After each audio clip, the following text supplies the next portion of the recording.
배고픔을 더 많이 느낄 수도 있는데 아마 미식견일 가능성이 높다. 미식견이라고요? 수라 하트는 새끼 때부터 생닭을 먹었는데 생닭 이렇게 다 지금 손질해서 혹시 미식견이 된 이유가 생닭을 먹어왔기 때문일까요? 진짜 닭집 같다. 얘네가 4마리씩 먹어요. 한 마리당 4마리씩. 네네. 지금 이런 걸 먹었을 때는 당연히 조금 더 맛없는 사료나 필요한 것들을 안 먹을 가능성이 높아서 나 지금 그거 먹기 싫어. 더 맛있는 거 나 오늘 이거 먹고 싶어. 대형견스럽지 않게 입맛은 까다롭고 먹을 것에 대한 호불호가 강한 애들. 미식가. 그리고 똑같은 음식만 계속 먹기 때문에 뭔가 영양소가 결핍된 네네네. 이대로 가면 문제가 생길 수밖에 없는데 생닭이 없는 게 뭔지 우리 한번 생각을 해보자는 거죠. 비타민이나 무기질이 좀 많이 부족한. 근데 가장 먼저 보이는 건 탄수화물 전혀 없어요. 네. 아까 저는 지방도 너무 많이 떼내신 거 아닐까?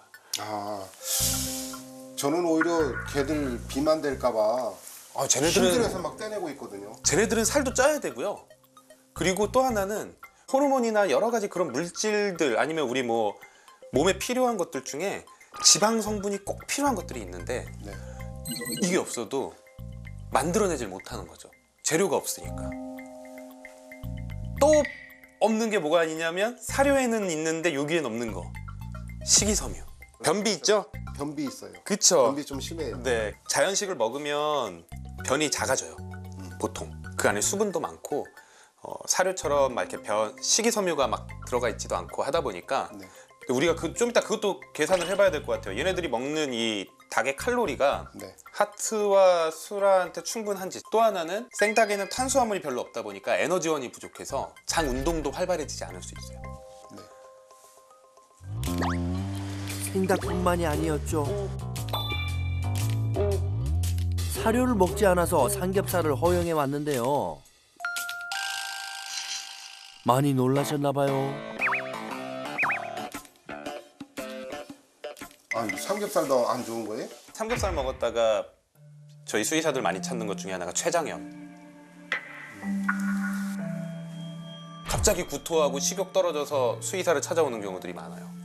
소형견들보다 위험성은 적지만 저는 그걸 떠나서 자꾸 이런 거를 먹게 돼버리면 필요한 것들을 안 먹고 나중에 좀 문제가 생길 수 있기 때문에 그게 가장 걱정인 거죠.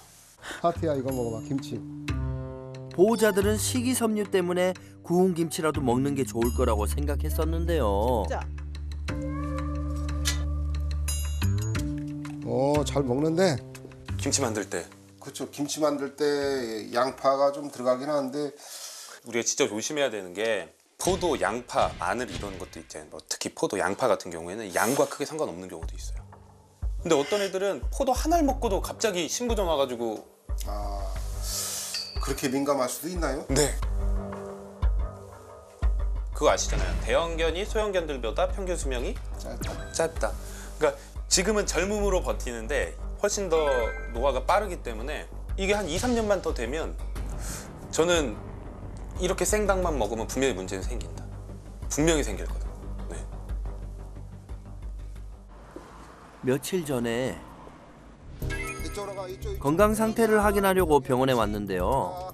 그렇지. 착하다. 체중을 확인하고 놀랐습니다. 많이 말랐네요. 52kg. 얘가 더 조금 나가네? 48kg밖에 안 나가. 보통 우리가 이제 세인트 버나드들의 몸무게라고 얘기하면 보통 한 60kg 정도를 얘기하는 것 같더라고요. 사실 몸무게보다 정말 중요한 건 뭐냐면 전문가들이 만져봤을 때 이제 바디 컨디션 스코어라고 해서 얘가 원래 가지고 있는 이 키와 덩치에서 살이 얼마나 붙어 있나 네. 라는 걸 보는 게 되게 중요한데 1부터 9까지라고 보면 5가 정상인데 한 3에서 4 사이 정도의 느낌이라고 보시면 돼요. 이대로 가다 보면 지금은 괜찮지만 나중에는 문제가 생길 것 같다. 그럼 수라 하트의 건강은 어떨까요? 지금 이제 WBC라고 보이는 부분이 이제 백혈구 수치죠. 이것만 딱 보고 확진할 수 없지만 염증 수치가 꽤 높은 편이에요. 우리가 혹시나 모르는 염증이 있을 수도 있다. 수라도 똑같네요. 지금 보면 오히려 뭐 간 수치나 이런 것들은 다 건강합니다. 장기에서 보이는 네. 수치들은. 근데 이게 이대로 가다 보면 지금은 괜찮지만 나중에는 문제가 생길 것 같다. 생길 수도 있다. 생길 수도 있다. 이대로만 먹으면. 하트 수라 같은 경우에는 한 5에서 10kg 정도는 좀 쪘으면 좋겠어요. 예, 저도 네. 좀 쪘으면 좋겠어요. 하트 수라 좋아하는 음식을 만들어 주면서 우리 건강하고 살찔 수 있게 한번 솔루션을 진행해 보면 좋을 것 같습니다. 네, 네, 알겠습니다. 네. 영상으로 수라와 하트의 일상을 다 살펴봤는데요. 어딜 가시나요? 와. 나 따라왔어. 아이고, 여기 뭔가 다리가 따라오는 거 보니까 이 냉장고가 게냉장고. 안에 어떻게 생겼나요? 한번 볼까요? 네, 이건 음식점에서 보는 그런 없어요. 와, 이게 다 다 닭이에요. 이게 다 닭이에요? 예. 그러네. 예. 식비도 만만치 않겠는데요? 아무래도 개들이 크니까 와, 많이 되죠. 이렇게 가지고 계시는구나. 와, 이렇게 해도 한 달 못 먹어요. 한 달을 못 먹어요? 예. 와, 사료를 안 먹는 원흉이 네. 사실 닭이거든요. 네. 근데 그렇다고 해서 닭을 완전히 끊고 쫄쫄 굶겨서 사료를 먹게 하는 걸 저는 완전히 추천드리지는 않아요. 오히려 역발상. 네. 이 닭을 가지고 네. 사료를 먹을 수 있게 해보죠. 훨씬 좋을 것 같아요. 네. 하트와 수라의 이런 문제점은 네. 단순한 다이어트보다 오히려 더 잘 먹게 하는 게 힘들거든요. 네, 네. 제가 혼자 하기 너무 어려울 것 같아서 예. 최민경 수의사 선생님을 모셨습니다. 반가워요. 안녕하세요. 네, 네, 최민경 영양학 수의사님이 함께 해주실 건데요. 첫 번째 솔루션은 바로 사료를 잘 먹고 10kg을 증량하는 최고의 비결.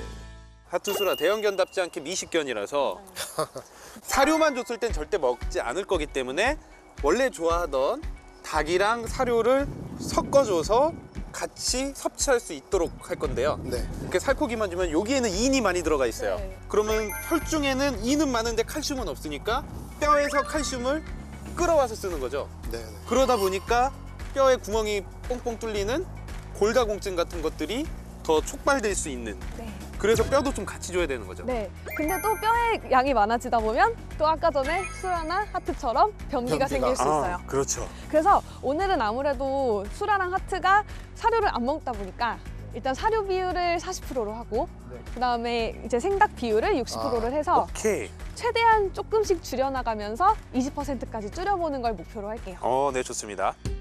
먼저 수라와 하트가 한 끼에 섭취해야 하는 열량을 정하고요. 비율에 맞춰서 식재료를 준비합니다. 그다음에 닭고기는 그 다음 먹기 좋게 썰어서 사료에 섞으면 수라 하트용 사료 완성!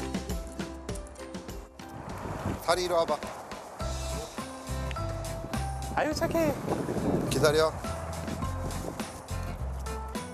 우리 착한 다리는 먼저 챙겨주고요. 야, 너네 그러지 마. 니네 거 있어. 이제 드디어 수라 하트의 식사 시간. 여기. 아이들이 잘 먹어줄까요? 오, 내가 다 긴장된다. 수라야, 하트야. 왜 이렇게 많이 확인을 하냐?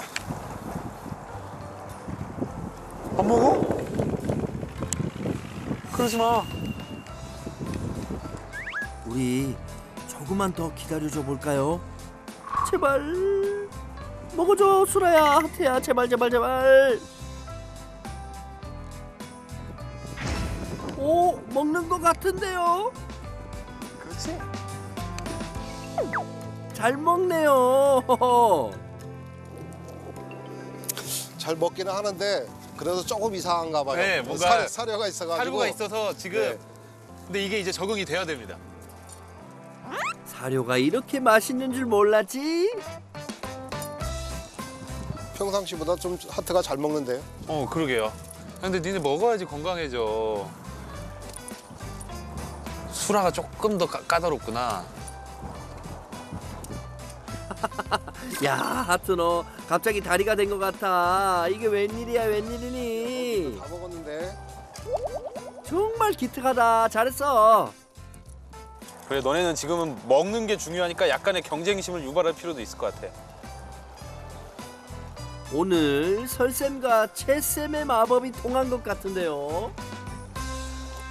꽤 성적이 좋습니다. 뭐 바닥에 떨어진 것도 있지만.